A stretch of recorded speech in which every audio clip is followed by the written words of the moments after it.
the script I have, that she sent me, has Mary just saying something briefly about herself, and then so just like a welcome.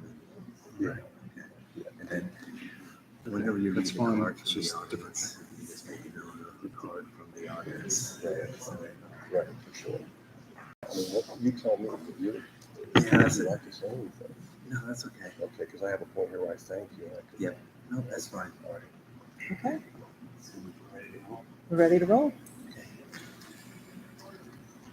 Recording in progress. Welcome to everyone here and to those watching. These town halls featuring Keystone Central School Board candidates are sponsored by Clinton County resident Rich Fitzgerald. Thank you, Rich. Tonight's host is the Sugar Valley Rural Charter School. The next forum for Region 8 is October 25th at the Central Mountain Middle School. I'm Bob Raleigh, publisher of the Express Community Newspaper, online at lockhaven.com. On behalf of the many district residents, I want to thank the candidates, all candidates, for stepping forward to serve our children and our community. Remember, Election Day is Tuesday, November 7th. Tonight's forum is being streamed live on YouTube at KCSD Town Hall 2023. Look for the Children First graphic. Tonight we are focused on Region 1, which includes Greene, Logan, and Porter Townships and Loganton Borough. Candidates for Region 1 are Mary Ann Clark and Chris Scaff. Chris is not with us tonight. Mary Ann, please briefly tell us about yourself. Well, I've been a Clinton County resident for well over 40 years. I've raised two boys, and throughout their life. Microphone. Good idea. I've been a Clinton County resident for over 40 years. My husband and I have raised two boys in the community, and through them, we've been involved in many different children's activities, from the Great Island Presbyterian Church to Boy Scouts to actually slalom kayaking. Our oldest son was engaged in. So I've always had a heart for engagement in children's concerns, and when we became empty nesters, after a few years, we were feeling pretty strongly, and we became foster parents. And I know that life is pretty tough for the average kid going through school, for the most part, or at least I had a little bit of angst anyway. And I know it was especially hard for the foster children, and I know that bullying has raised its head in our schools, although it's never really left. It took place when I was in school, and it's probably taken place as long as time began. But when they had the incident back in the beginning of the year, I really felt compelled to, try and work with the people to the extent that I could to try and change things. And while I don't have a magic wand to wave, I think that safety is definitely priority one in the school district, because you can't learn when you're in an environment that makes you afraid.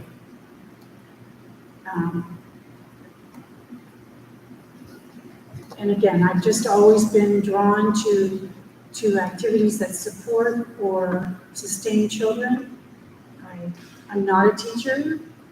I was a Sunday school teacher, but I think that I have the heart, and I think I have the mind to do the job and to be responsive to the people in the community, to address their concerns, and to take their ideas forth and to bring them to the board. All right, thank you. So what does a school board do? School boards are accountable to the residents of the district they serve, and they play a pivotal role in shaping the education that public school students receive. This means they have a responsibility to keep the community informed and must make balanced decisions using input from the public and guidance from administrators while acting within state and federal regulations and guidelines. School boards set budgets, adopt curriculum, approve policies, hire superintendent and staff, and plan, evaluate, advocate, and govern the school district. We're here tonight to learn about the candidates, their priorities, values, and how they intend to ensure access to a quality education for all students. Here are some of tonight's ground rules. We expect a productive, respectful, family-friendly, and welcoming environment. We request all cell phones be silenced. Each candidate has 3 minutes to respond to each question. In-person questions must be written on cards, and I've already gotten a few, and that is no questions directly from the audience. When you want your card to be collected, raise your hand and someone will grab it. We request that all unused cards be returned after the event. We will work toward allowing closing statements at around 7:20, and we want to be out of the building about 7:45. And lastly, have patience with the moderator. So we have a lot of questions and some really good ones. So I'm going to start. There is no second microphone. Okay, I'll turn this one. I can, do you want me to pass it back and forth? Good suggestion. So you've already, in your opening, you've responded, you've talked about some things about yourself. The first question we have is, what motivated you to run for the school board? There are a lot of things. I'll just shout. I'll yell. Okay. There are a lot of things that motivated me. I was actually a part of a committee of people that started back in November of last year, trying to cultivate someone to be on the school board. And we really didn't have anyone step forward until the 11th hour.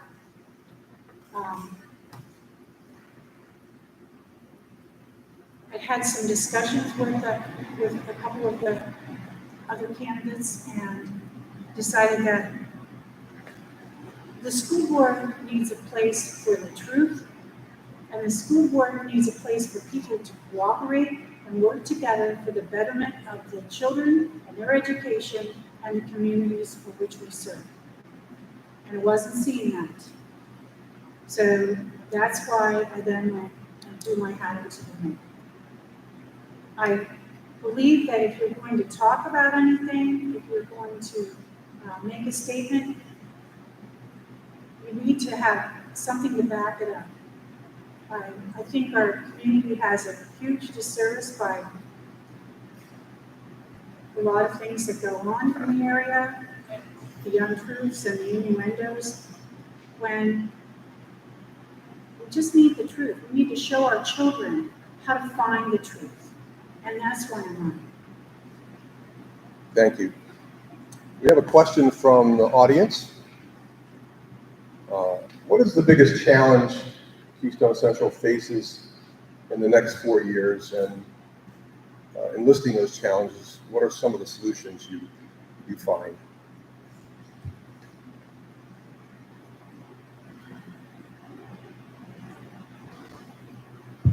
I think the biggest challenge that Keystone Central is going to face is the transition period with the new superintendent. Not that, the person that is ultimately hired will be well-versed in the position, might have a fabulous skill set, and might have various achievements on their resume from the other schools that they may have come from. But it's a big adjustment for any staff, whether you're in the school or whether you're in the business, a local business, to have new management come in. And I think that from the teacher's perspective and administration, that's going to be a period of transition. It may not be a difficult transition. We don't know. That's yet to be seen. But everyone's afraid of the unknown. And if you don't know who you're going to be working with, that's a little intimidating. So I can understand that to be one of the challenges. I don't know that it's a challenge because I do know that the school district is working on a lot of the safety issues that were brought to a head back in March. And they have a lot of different ideas and procedures, and they've changed some policies to respond to that. but rolling out those policies and implementing them across the board consistently could be a challenge because, again, you're dealing with different people. Different people have different attitudes toward things.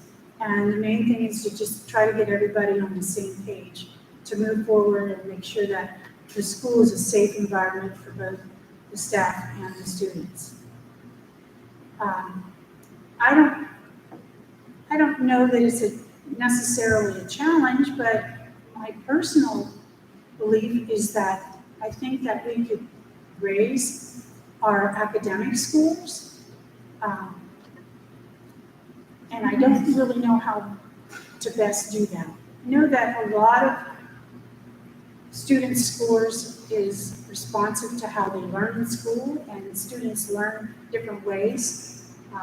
Some of them learn better hands-on, and some of them learn by the book, and some prefer media to get their information and process what they're learning. But I also think that a huge part of their education starts in the home. I think that we have some parts of our community that don't have a value on education. Perhaps the parents didn't do well in school and they weren't interested in school. And I think that kids are smart, they absorb that. They're like sponges. When they get that kind of attitude, they'll adopt it. It's an easy way to skate through life. And I don't know how we can possibly change that, but I do see that as a challenge. And I do think that we need to somehow be able to work with the parents to get a little bit more initiative for the students. Thank you. Next question.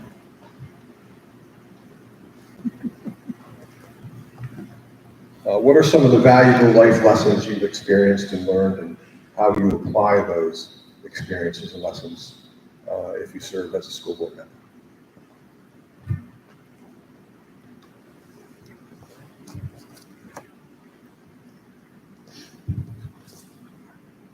One of the values that I learned a long, long time ago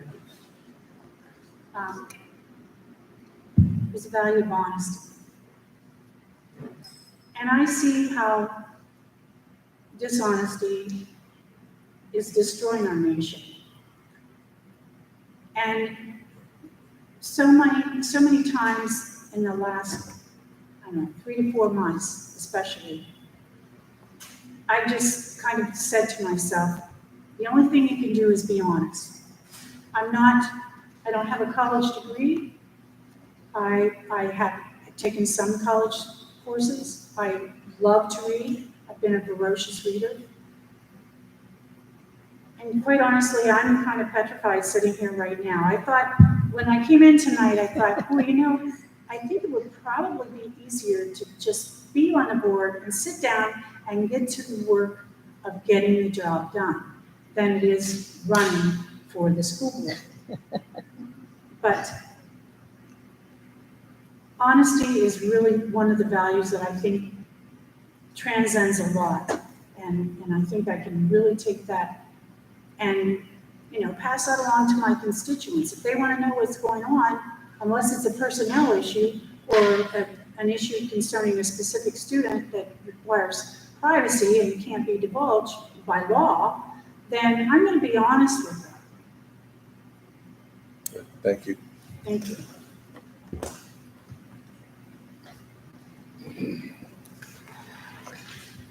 Another question from the audience. Pennsylvania schools are largely supported by property tax revenues, meaning that wealthy communities have more money to give or spend on schools versus poorer areas. Is this fair?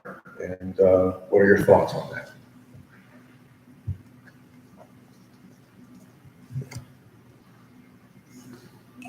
Great question, because it's one that's really been concerning me since January when someone on our Pennsylvania Supreme Court ruled that the current method of funding school districts is unconstitutional.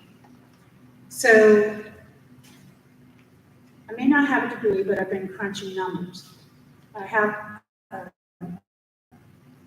good friend who moved here from the State College area a few years ago and said to me, Marianne, my house in State College was valued about the same or a little more than my house here in Clinton County, but I'm paying the same amount in school tax. That's because they have more industry in Center County to help subsidize the cost. And without a good school system, we're not going to attract good family-sustaining jobs to Clinton County to help offset some of the local taxes that we pay. I have been looking forward to the opportunity to speak with our local representative about our legislature changing the funding method, because it hasn't been done yet. We're still working with the old system. And about 40 to 45%, if I read the figures correctly, I do know a little bit about figures, about 40 to 45% of our school's budget comes from our local community. So we need to be concerned about that, and we need to have an equitable formula be established across the state so that one area isn't getting more money than the rural areas. And, you know, Potter County, the Austin School District, they're all in the same boat. So we really need to work with our legislatures to get a proper, equitable formula established. And as a side note, I'm going to plug WVIA on November 6th at 7 p.m. They are having a complete show on how and why the reformulation of the school funding from the state system needs to be done. So mark that down, and if you get WVIA, I encourage you to watch that. I turned it off. Just hold it in. Again, thank you very much. Hold it in.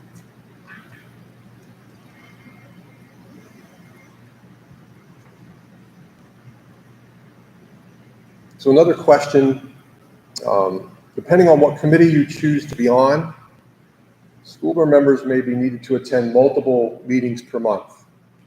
Most are scheduled in the evening, sometimes they're during the day. To meet this demand, can you manage a flexible schedule, because attendance is important?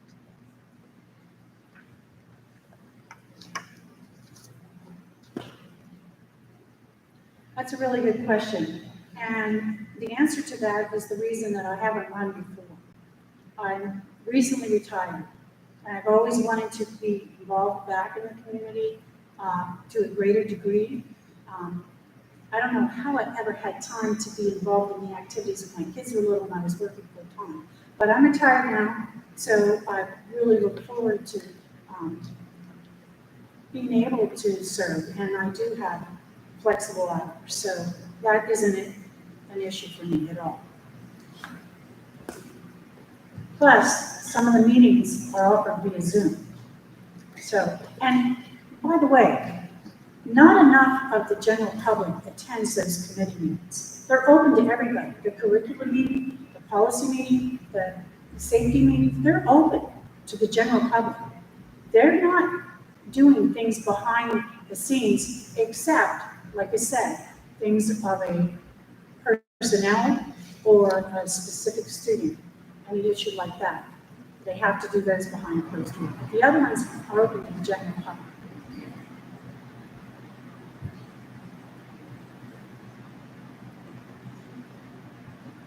All right, another question from the audience. Do you think there is a need for the charter school?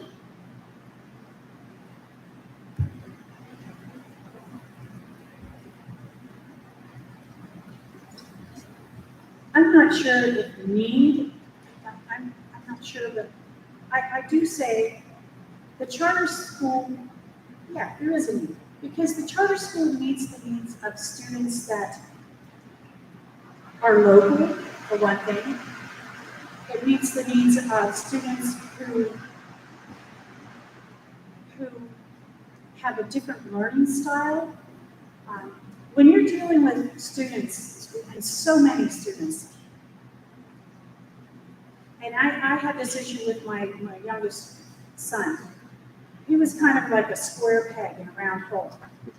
He was brilliant, he was personable, he was engaging, but it just didn't quite fit in. He came here to the charter school and did well. So not everyone is set up for the general population in the other schools, but I think that the charter school does an excellent job of hands-on learning. I think they do an excellent job of community building and engaging the students within the community. And so I'm going to say, yeah, I think there is a need. And I think that they do it, I think they do a good job. Now, every school in our district can stand to raise our academic scores. But they all can stand to do that. So I don't want to point fingers at anyone. Everybody can raise the bar a little bit.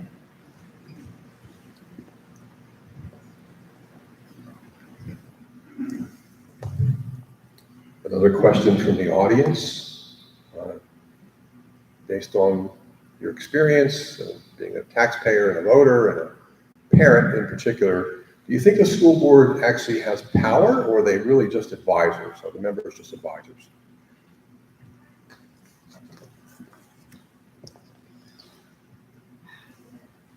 I think that's a hot button question.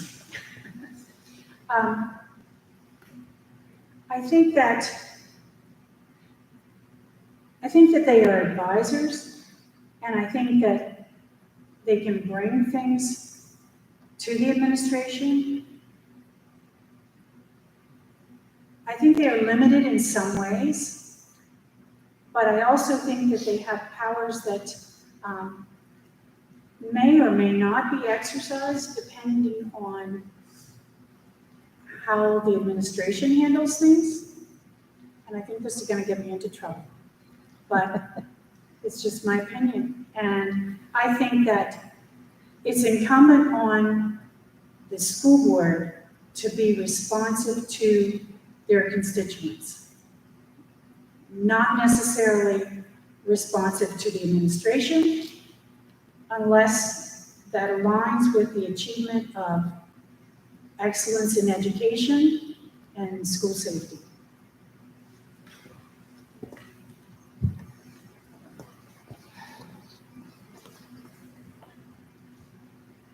All right, I've got a couple of questions about athletics. I don't want to miss them. Currently, students do not pay a fee to participate in sports. What are your thoughts on a fee? Should a fee be reinstated, and if so, why?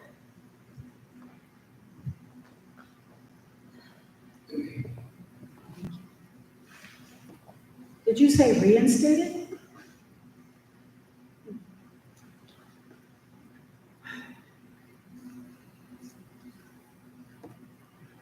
That's a really good question.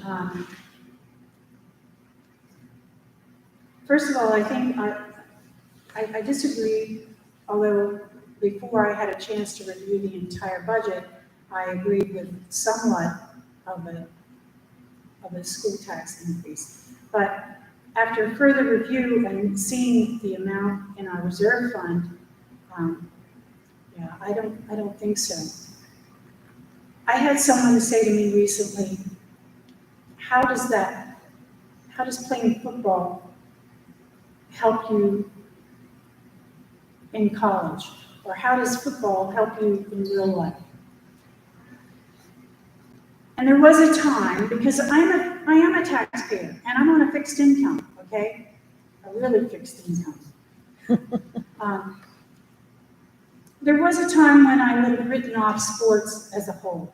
My sons never participated in group sports. They participated more in like tang sudo and the kayaking. But some of the sports, if they have the right coach, teach team building, and some executive functions that students don't often have the opportunity to learn in the classroom.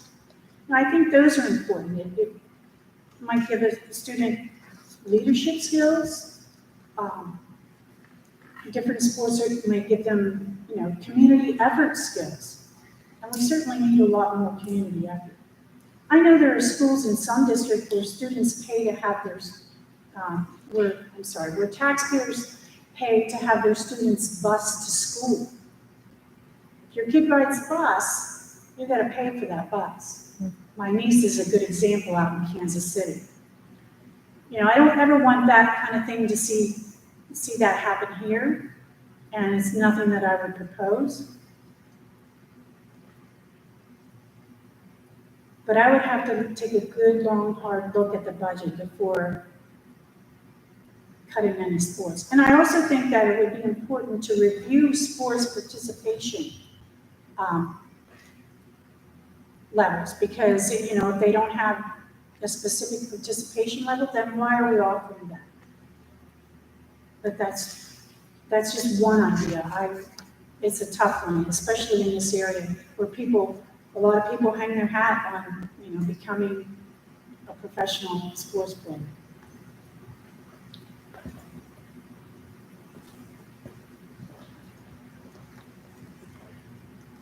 So it's well reported that there's a lack of students entering the trades, carpentry, mechanic, all kinds of trade work.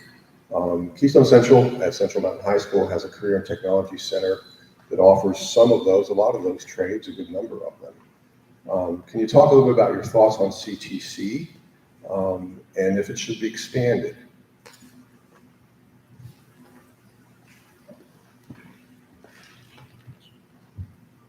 That's a really great question, and it's something that I really believe in, because not everyone needs to be on a course for college.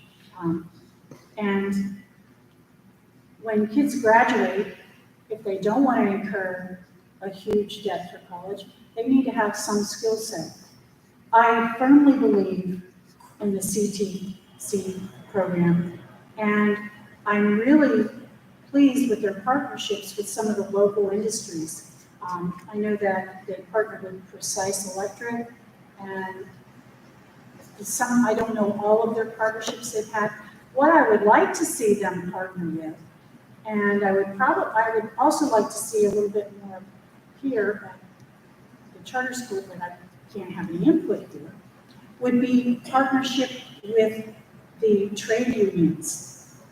Because you can get out of high school, join a trade union, have fabulous family supporting wage and good benefits right out of high school. They'll train you. They'll give you that education.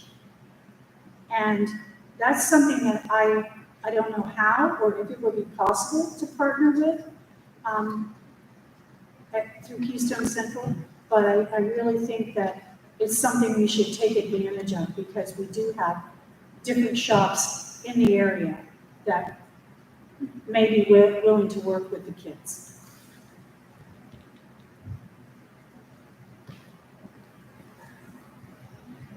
Thanks. Another question from the audience. How would you plan on protecting the rights of minority students and minority groups such as LGBTQ students?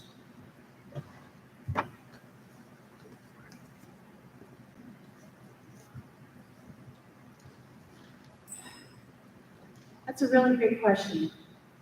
And if you see me glancing at my phone here and smiling, you'll see that because I have a picture of my granddaughter on my phone to try and encourage me to smile. She's biracial. And I love her more than life itself. And I don't want to live in an area where she is bullied, where she is talked down to, where she is viewed as less than. And sorry to interject this, but we are all God's children. And we are all somebody's children, someone's daughter, someone's son, and we all deserve the equal right to education and to be treated fairly.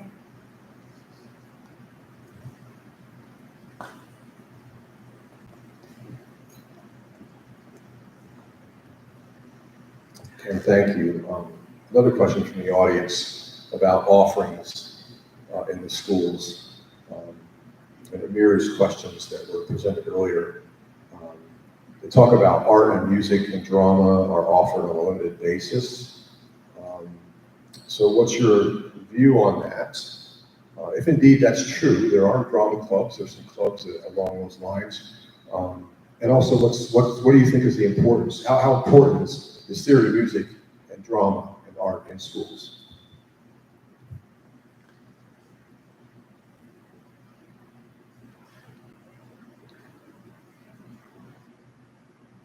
I'm going to tell you straight up that I don't know whether, I honestly don't even know whether music is an elective. Can someone help me out here? Is it an elective? But I do feel that electives, that music in particular, has a way of working on your brain to help your brain develop as a child. And I think it's important. And music would not be something that I would ever look to first to cut, because even if you're not musically inclined, you can enjoy listening to music. And I've heard of schools having courses on the history of the Beatles, okay, to get kids engaged and to get them more connected with music. And it helps them to develop different skill sets. And also, not only music, but especially the arts, maybe drama, but particularly visual arts, where you put pen to paper. I'm a stick figure girl myself. But for some kids, arts are like therapy.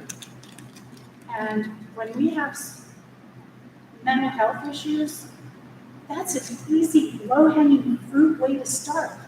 Get the kids that are having issues into something to redirect them. Maybe they just haven't hit on their passion, and maybe they have a talent that could be developed and redirect their life through arts and music.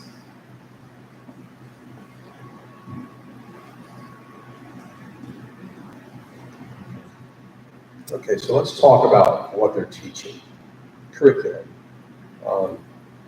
My understanding is that the state generally provides curriculum guidance to districts, and then administrators, impose that curriculum under the school board's approval, supervision.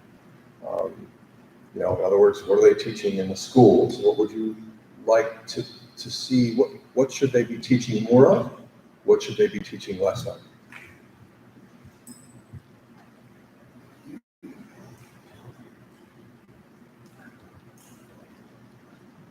I don't know how the home economics department is, and I don't know how, if the math class ever hits on this.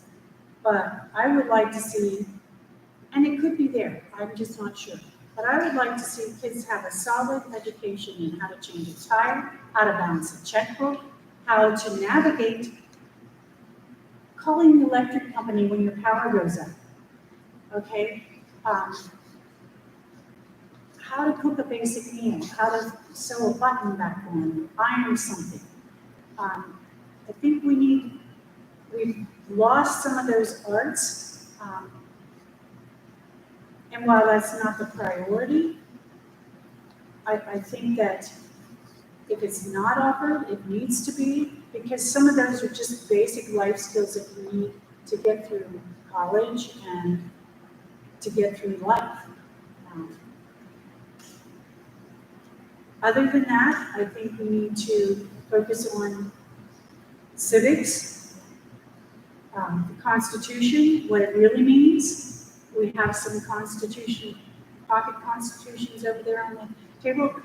I have always been an advocate for each of the amendments, and I was fascinated to find out some things that I wasn't aware of. Granted, I went to school a little bit ago, but I think we really need to enforce that. I think it would be helpful to take students through, take them to Maria Boileau's office, have them learn the steps to run for office, have them learn what you need to do. Have the students that are old enough work at the polls so that they learn from the beginning that there are checks and balances at every level. And that's going to prepare them to be good citizens when they go out to the world.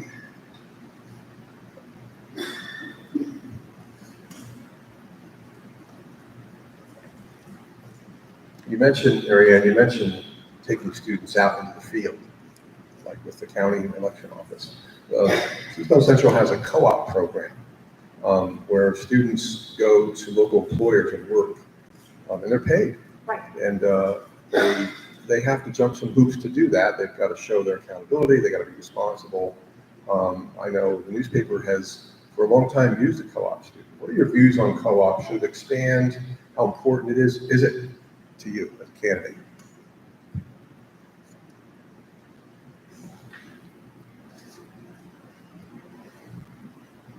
If the students are aware of co-op opportunities, I think it's great to encourage them to be engaged with them. I think we should look for opportunities to cultivate more connections because it gives students a real world opportunity. As I mentioned earlier, yeah, I'm familiar with the one particular place where students intern at, so to speak. And thank you for providing it at the newspaper. I didn't go to college, but I am pretty irritated sometimes when I see grammatical errors or spelling errors, and I'm not perfect, but you know, that kind of reinforces to them the importance of English, okay?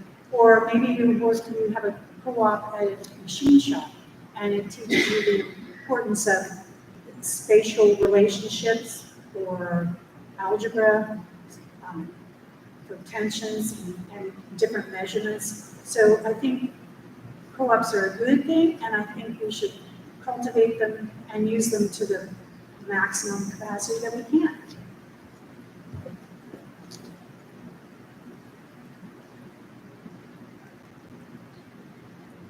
Here's another question from the audience. Do you support reading the Bible in school?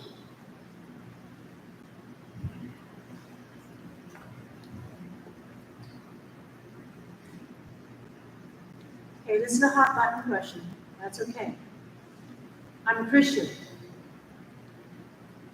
If a student has their own Bible in school and they want to read it, I believe they should have the right to do that to themselves.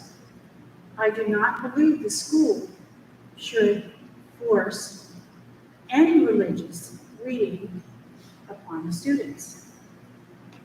We have to be really careful with that, because if you open it up to one religion,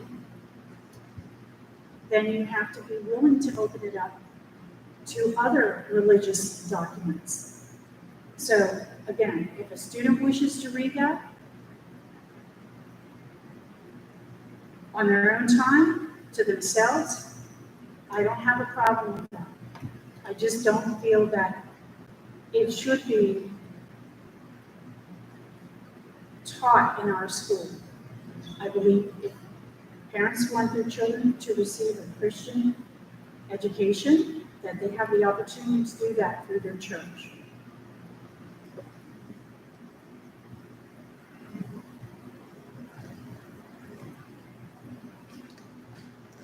Teachers sort of set the pace in the schools. They really have a lot to do with student morale and the environment and the pride that we all hope everybody feels about their school. How would you talk to teachers? How would you support them? But also, how would you make them accountable or keep them accountable?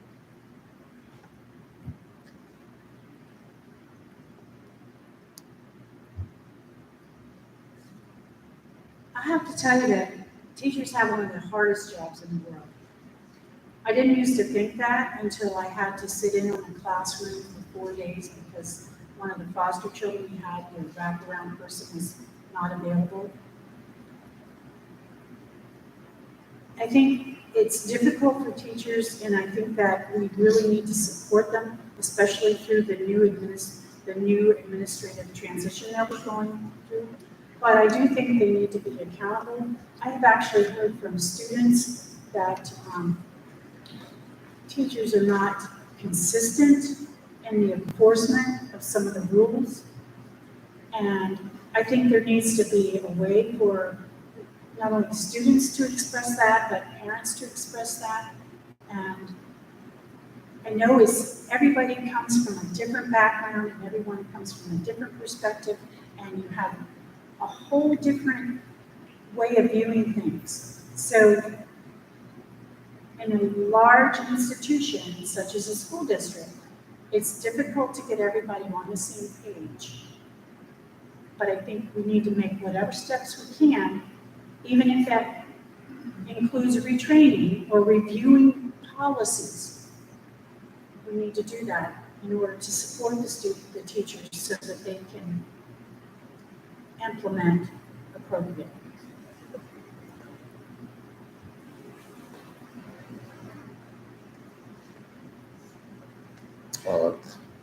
There's, talking about teachers, there's a growing teacher shortage.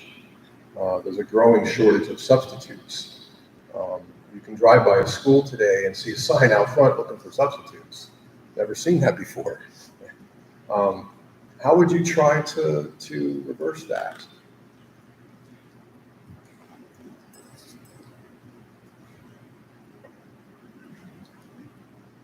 From my experience having to sit in with one foster child for those 4 days,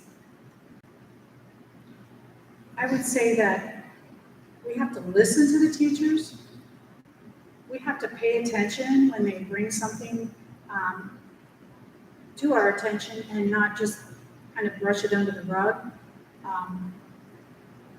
We have to support them, and we have to make sure students who are discipline problems or behavioral problems, we have to find a way so that the teachers aren't just totally stressed out all the time. Not all of them are, but I know a great deal of them are. They wouldn't be leaving in droves as they are. It is a big problem. And if we don't get a handle on it now, it's going to impact an entire generation of our future community. So I think we need to work with them. I think there are probably ways we can do it without having to expend a lot of money. But recognition is one thing. And just paying attention to their needs, giving them the support they need, and addressing discipline problems across the board consistently.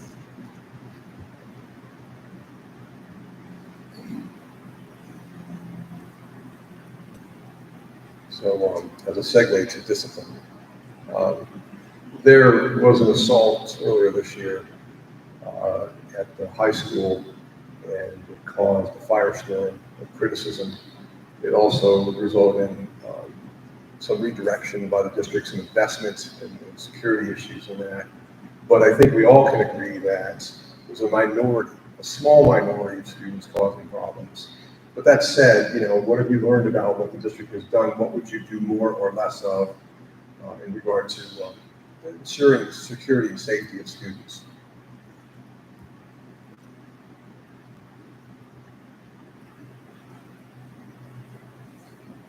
That's a really good question. I actually attended that meeting and I offered some suggestions, but it's been so long ago I kind of forget what they were. I will say one of them had to do with increasing the security staff's presence in the hallways and possibly adding a staff person there to support the security so that it enabled them to be out in front and be more visible with the students during class changes or when they're coming into the school in the mornings. And I know that they've added a security staff person. I know that we had talked about some changes in the security camera system and how that can be changed to more closely monitor situations so that there can be a quicker response. It makes it difficult when the situations occur in the restroom, but I don't know if you know it or not, but the students actually have a pass system whereby if they have to go to the restroom, they have to get a pass from the teacher, or the teacher logs it in the system, and they are able to flag that security system so that someone who is known to have behavioral issues doesn't go to the bathroom at the same time as someone that student has been known to target. So that keeps them out of the bathroom while class is in session at the same time. So I think that's a phenomenal system, and I don't know if it could be utilized more. I'd like to explore it a little bit, but I have to be elected to be able to do that.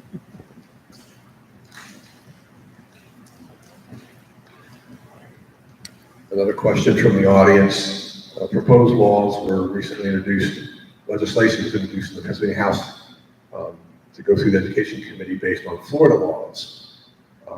Advanced books restricts teaching about sexuality and slavery in terms of changing how teachers teach about slavery.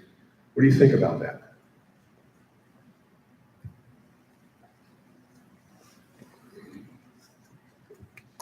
First of all, I was born in the South. I was brought up about 60 miles north of Memphis in the late 50s and early 60s. I saw a lot. I went to businesses that had a separate drinking fountain for whites and for colors. I didn't like it then, and I don't like it now. I think the basics is that we need to be teaching the truth. And if it's the truth about slavery, I think there's a lot that we haven't learned. I learned a new thing today about the slavery situation. And I would have thought I would have known it growing up in the South. But if it's the truth, we need to learn it. We can't turn our eyes away from the truth. And as far as sexuality, I haven't seen one book yet that encourages a person to be a certain way. I've never seen a book that tells you to be a blonde or brunette, or to be 6'5". I've seen books that say, yes, there are people out there that are blonde, or they're brunette, or they have brown eyes. But it doesn't say that you have to be that way. So those type of fantasy,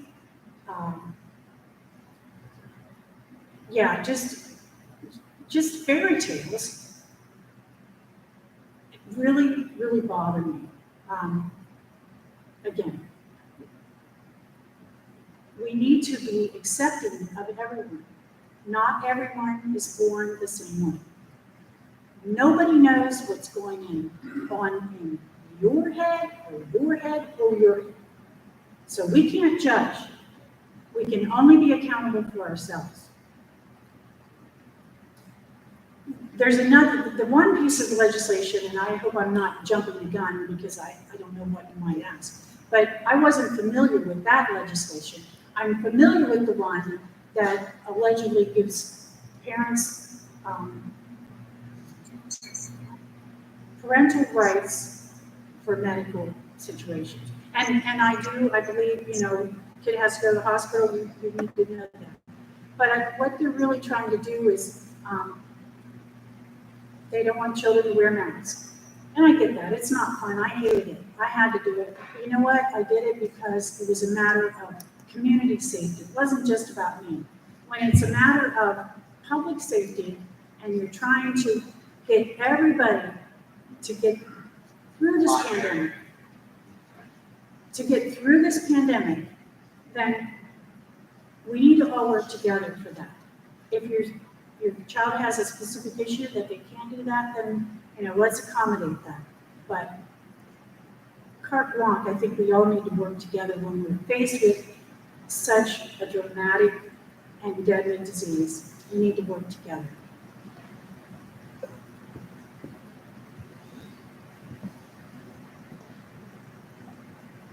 Okay, we're running out of time, so one last question from the audience, then we'll go to closing statement. As a board member, how would you foster accountability to the community?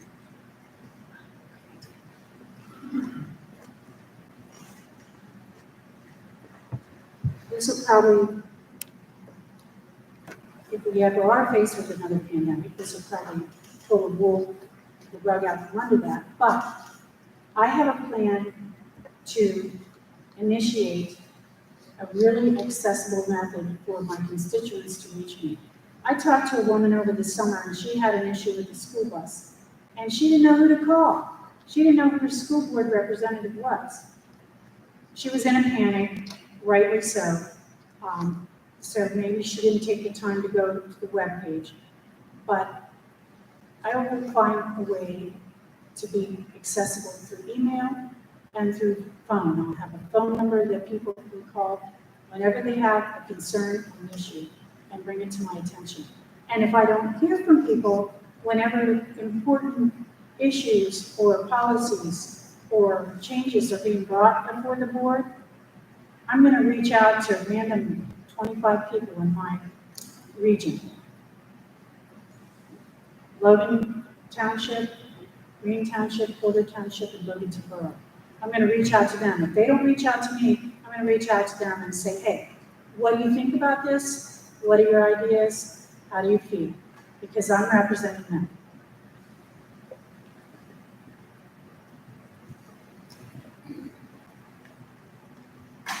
Okay, you've addressed a lot of issues tonight. It's been a good night of discussion, I think, overall. I talked about how important it is that people step forward. I want to congratulate you. Let's move right now to a closing statement. We'll give you 3 or so minutes and address anything you'd like.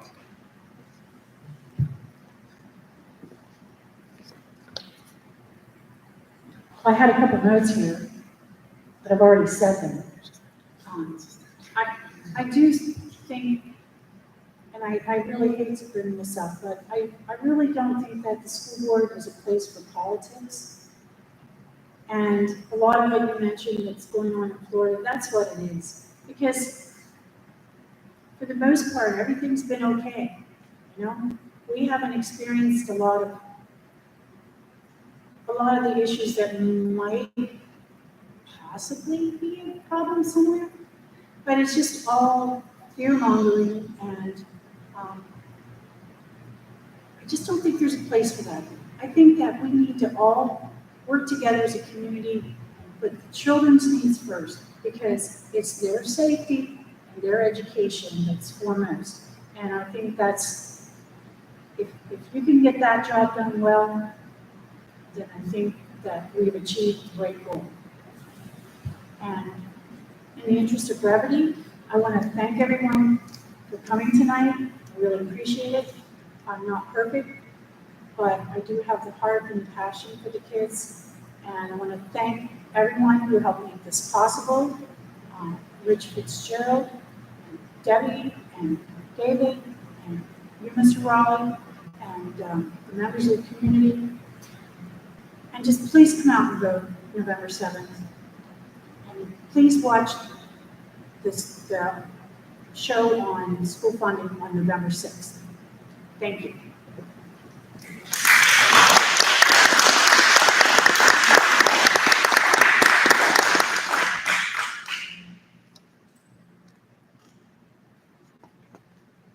Recording stopped.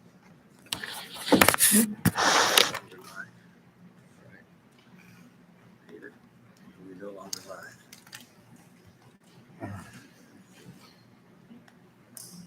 We're no longer live.